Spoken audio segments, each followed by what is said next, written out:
Welcome, everybody, to my Friday show. And today's topic will be gout and sleep apnea.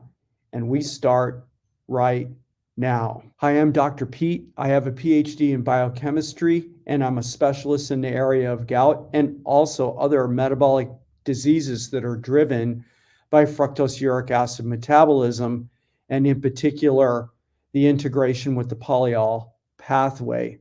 In today's episode, I am happy to say that we have a guest speaker. His name is Burton Abrams, and he will be talking to us about the substantial amount of epidemiological evidence that shows that sleep apnea is a driver of gout.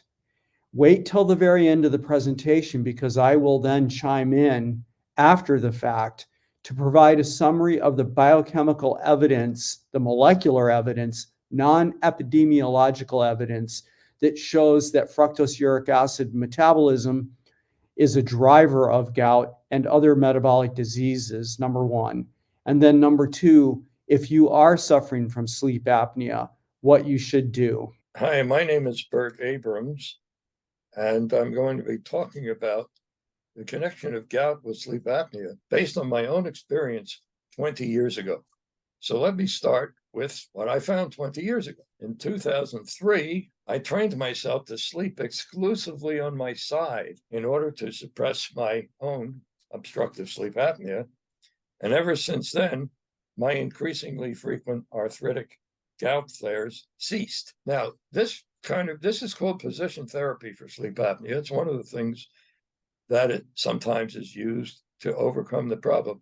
It's beneficial for almost everybody with sleep apnea, but it doesn't solve the whole problem for most. Much more is needed.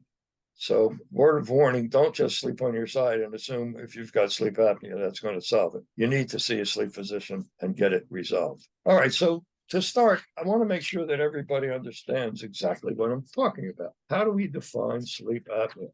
In adults, by the way, there is sleep apnea in children, but it's caused by other problems, and they usually outgrow it. Sleep apnea is defined as the frequent cessation or significant reduction of breathing during sleep for at least 10 seconds at a time, averaging at least 5 such events per hour during the sleep period. So there are frequent periods during the night when you're suffocating yourself because you're not breathing. And eventually, if you continue to survive, which is most of the time, your body will realize you're not breathing, and the brain will wake you to jolt you to start breathing again. There are two major subcategories of sleep apnea.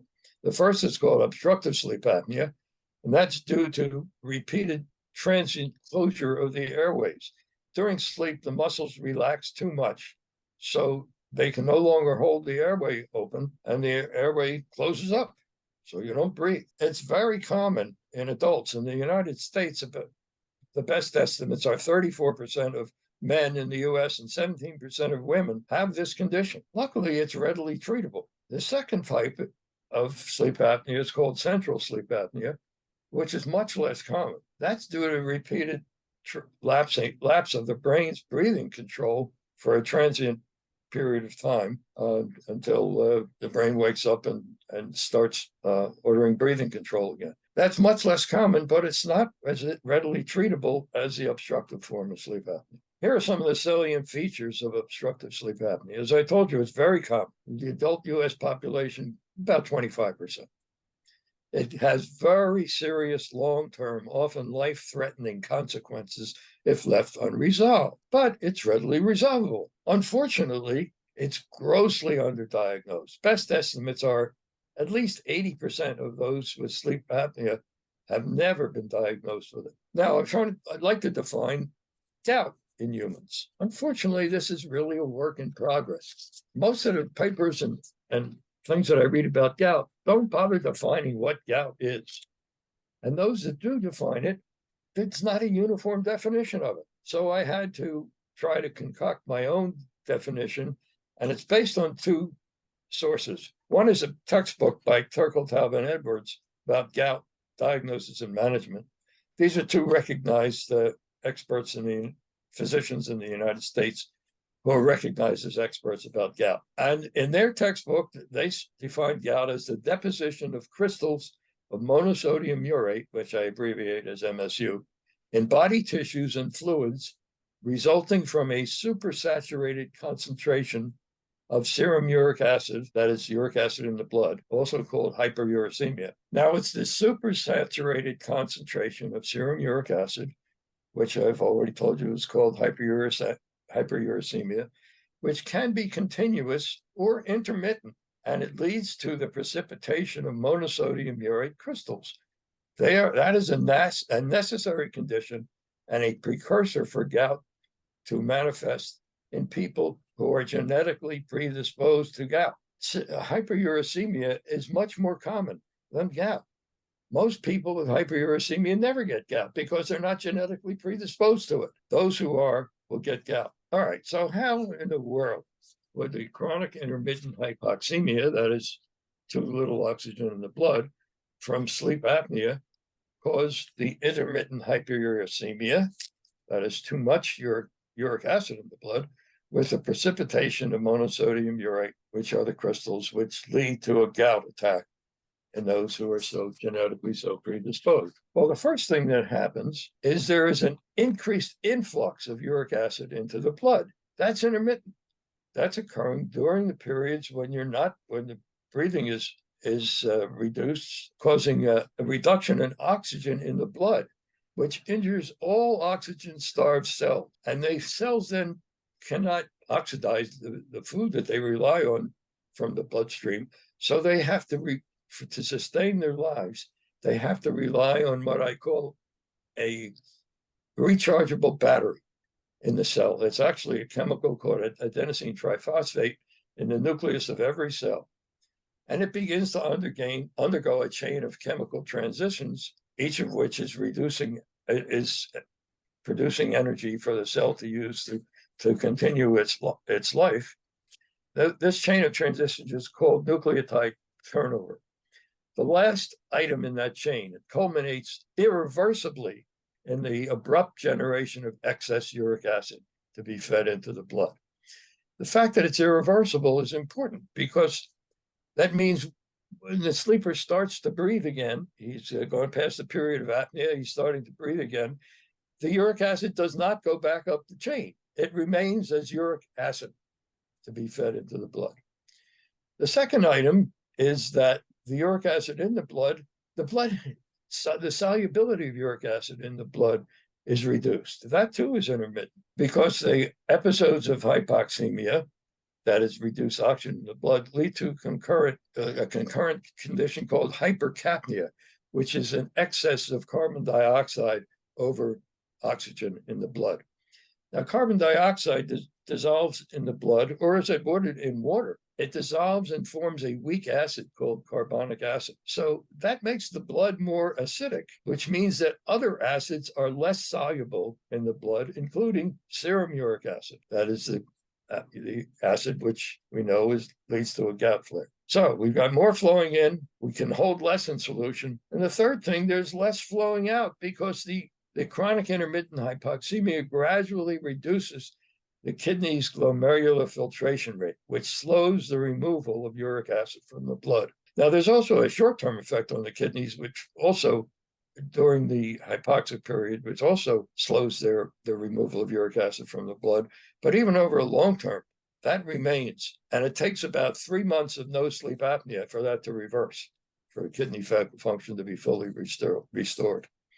So we've got these three conditions. Now, these conditions are present in medical journal literature. I don't know why nobody else picked it up, but I did. I'm able to realize that when combined together, they're going to lead to the precipitation of monosodium urate. And once the sleep apnea is resolved, these conditions no longer occur. Now, just as I'm telling you how the monosodium urate is formed, an individual acute gout flare typically ceases within 1 to 2 weeks. So what's happening? Is the monosodium urate dissolved? No, it almost never dissolves. And it's distributed throughout the body. But the nascent MSU crystals get to be coated by the immune system, so they're no longer sensed by other aspects of the immune system. So the gout flare does not continue until you've got a new condition which produces more nascent uric monosodium urate crystals. For those of you who may have had difficulty understanding all the words on the previous slide, I drew up this pictorial analogy of gout resulting from sleep apnea. And in this picture, I'm viewing the blood as a storage container for uric acid as it transports it from where it's produced in the cells to where it's disposed of in the kidneys. Now, we know from what I've said before, the production in the cells is increased due to what's called the catabolism behavior in the cells. Production is increased. The kidney function is reduced, so less uric acid flows out of the blood, more comes in, less flows out. Plus, there's reduced storage capacity. This storage unit, because of the acidity of the blood, is actually shrinking in size whenever you have the conditions leading to reduced oxygen. So what happens when this storage unit gets filled to capacity, can hold no more, out pops a cork, and these crystals of monosodium urate precipitate. Now, the book by Burton Abrams that I referred to before has, I think, a very wise comment in there. The comment is that clinicians should always consider what the cause of hyperuricemia is in the individual patient. Unfortunately, that book does not contain any reference to sleep apnea. Gout is an early warning of sleep apnea, and if the warning is heeded, it allows for sleep apnea's early diagnosis and treatment, which may prevent gout as well. If left unresolved, sleep apnea has many serious, often life-threatening later consequences. If sleep apnea is resolved early enough, the risk for developing those diseases is greatly reduced. What are some of these diseases? Cardiovascular diseases, hypertension, chronic kidney disease, type 2 diabetes, cancer, autoimmune diseases, depression, non-alcoholic fatty liver disease, and others. Some of these may be reversible once sleep apnea has been resolved. Now, just one other diagram here about the prevalence in the US of these conditions. Obstructive sleep apnea has a prevalence of about 25% in the US population. I've told you that earlier. Hyperuricemia, based on reliable sources, also has a prevalence of 25%. So if I'm going to draw a Venn diagram, I would draw two circles that are the same size, one that indicates prevalence of hyperuricemia and the other that indicates the prevalence of obstructive sleep apnea. The only thing that has to be determined is how much overlap is there between these two circles. And that we can deduce from what we know about gout. Among those with hyperuricemia, 20% of those have gout. Among those with obstructive sleep apnea, 14 to 16% of them have gout. When we look at this Venn diagram, we see that the region with gout is most in the hyperuricemia area only. So this gives us an idea of how close we would end up putting these two circles that indicate the prevalence of hyperuricemia and the prevalence of obstructive sleep apnea. Here are the takeaway messages that I want to leave you with. Most gout flares start during sleep. They're the direct result of obstructive sleep apnea's hypoxemia. That is too little oxygen in the blood. Obstructive sleep apnea is very common, but is grossly underdiagnosed. Unresolved obstructive sleep apnea has been associated with almost every non-infectious scourge disease of modern life, accompanied by significantly increased mortality. And those who have the sleep apnea are going to die prematurely. But gout is an early alarm signal for OSA that allows for the treatment of it before its irreversible life-threatening consequences develop. One of the first things that should be done when symptomatic gout first manifests is sleep apnea diagnostic testing, followed by sleep apnea treatment when warranted. So that was a very important presentation from Burton Abrams. And just to give you a little bit of background, how we got connected was that he saw some of my videos, and this was a while ago. In fact, I think it was almost 2 years ago. And he came forward and said, I think, you have very interesting perspectives about the drivers of gout, but you've left out sleep apnea. And then we started conversing about this. Now, you'll notice from Burton's presentation that it is 100% epidemiological evidence. And one of the issues that comes out of his presentation for me is a chicken and the egg problem what comes first. And what I mean by that is that what is in fact driving the gout, and I believe that it is central biochemistry that mostly in our space is talked about uh, by calling it fructose uric acid metabolism. These days, I'd actually like to call it something else, because generally the knee-jerk reaction to that, calling it fructose uric acid metabolism, which is driving all these metabolic diseases, this is the central biochemistry, is a conversation that leaves out the polyol pathway. Now, I'm going to be dealing with that in a different video. What I want to focus on today, and I'm only going to summarize it, is what I think the basic hypothesis is. And this is a hypothesis, but the molecular evidence, which is non-epidemiological, points pretty strongly at what I'm talking about. So let's just dive into this quickly. So over on the left side of the slide are the drivers of fructose uric acid metabolism, assuming the importance of the polyol pathway. The fructose uric acid metabolism with activation of the polyol pathway has been shown unequivocally to be in pancreas, liver, muscle, adipose tissue, brain, and also in the chondrocyte, which is the biologically important cell that is in our joints that participates in generation of the gout flare. The drivers of this particular metabolism, if you will, is hyperglycemia, added sugar that brings in both glucose and added fructose, fructose directly, umami, which is an assortment of substances, including high levels of glutamate. The public knows this as monosodium glutamate or yeast extract, in addition to adenosine monophosphate and inosine monophosphate. And then lastly, and no less important, alcohol. And when these substances are present in a combinatorial way, or even individual, in the case of fructose, they will open this metabolism.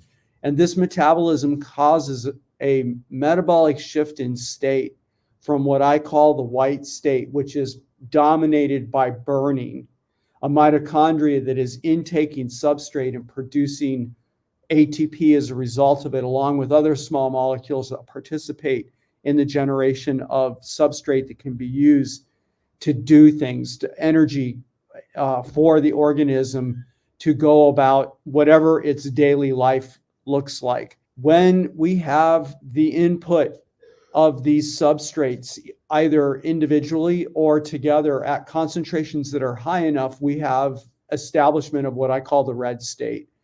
And this is an actual metabolic state. It involves profound changes that happened at the level of the mitochondria, and it involved the storage state where we're producing and storing fat and glycogen and water. We have a significant elevation in systemic inflammation, which from the point of view of evolution of humans was important to stimulate the immune system. And we have an alteration of the nitric oxide system.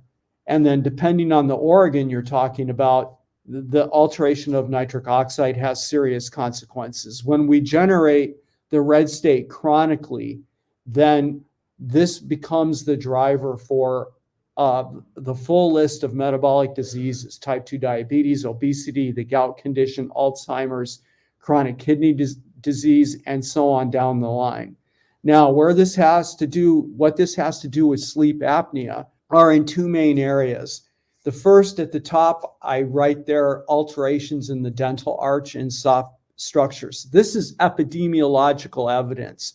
Back in the 1900s, there were a number of different doctors that studied the metabolic condition of native populations that were isolated from the Western diet versus those same populations that had actually integrated into eating the Western diet: high sugar, white flour, and rice, and so on down the road. There are numerous, in fact, hundreds of these studies that were done that showed that from a physical point of view of these two populations, could be seen in a narrowing of their dental arches, a deeper clustering of the soft tissues in the back of their throat that at that time were proposed to lead to breathing issues.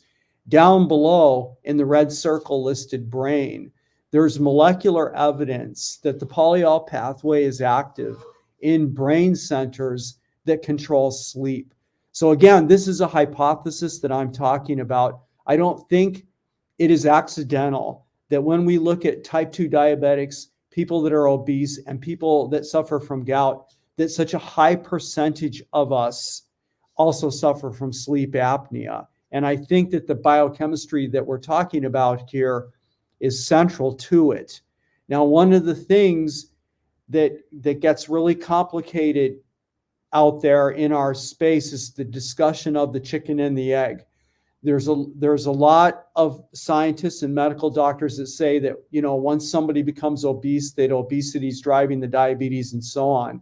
I'm arguing that, in fact, it's the central biochemistry that when it is activated on a chronic level is generating these diseases. Once we have these diseases in place, however, they also generate their own pathologies, and there is significant crossover between them. So once somebody becomes sleep apnea, they are, as adults, they are showing this in part because of the physical narrowing of the breathing pathways, but also in part because of the dysfunction that has been driven at the level of the brain. We have these hypoxic events that are happening where you will actually pause your breathing numerous times throughout the night, which causes an elevation in the hypoxic environment, which biochemically is known to activate fructose uric acid metabolism. So the point is that once you're in this condition, the sleep apnea itself is contributing in a vicious cycle to actually making the situation worse biochemically, which then has the function adding momentum, if you will, to the biochemistry that's driving these pathologies that ultimately shorten our lifespan and increase the level of all-cause mortality. Now, the question is, if you are suffering from various metabolic dysfunction, and I've produced a lot of videos in this area, and in particular gout, and you have not been sleep tested, you need to get sleep tested. A lot of people believe, laypersons, that, well, I don't snore, so I can't have sleep apnea. Well, this is not true. A lot of people suffer from sleep apnea who don't snore. This is critical that you actually get tested, especially if you are suffering from multiple metabolic disorders. For example, in my own case, I was suffering from gout and also prediabetes. And it turns out when I got sleep tested, thanks to a conversation that I had with Burton, that I had sleep apnea. So get tested. You need to know if this is the case, because it is a dangerous situation to be in. So you get sleep tested, let's say it's positive, then what do? Number one, you eliminate the drivers, but I believe this is being driven fundamentally by the hyperglycemia, the added sugar, the umami, the alcohol consumption, and so on. You eliminate the drivers. Next, you want to think about sleep position. And if you sleep on your back, you need to alter that. Start learning how to sleep on your side. I've even talked to some people that have flipped the position onto their stomach. But if you're like me, sleeping on your stomach is out of the question. So sleeping on your side will be an improvement, because it optimizes a gravitational situation where the soft tissues will tend to slide forward rather than back into the back end of the throat, causing a constriction of the airway. Position alone is not going to reverse sleep apnea. Position alone will not reverse sleep apnea. I said it twice because in the discussions I have in electronic forums and also with clients and extended family is the pushback against eliminating the drivers. And then when we talk about the sleep apnea, right away I hear, well, I've learned to sleep on my side, so it's not an issue. All right, position is not going to fix this. It will improve the situation, no question about it, but it is not going to reverse your apnea. So what do you do next? You have options. Everyone has probably heard of the CPAP, and almost nobody wants to do it, including me, because of the intrusiveness of it for you, and then also whoever is sleeping with you. Whoever else is in the bed is going to be disturbed by the discomfort you're going to have and the noise that the machine makes. Are there other options? Yes.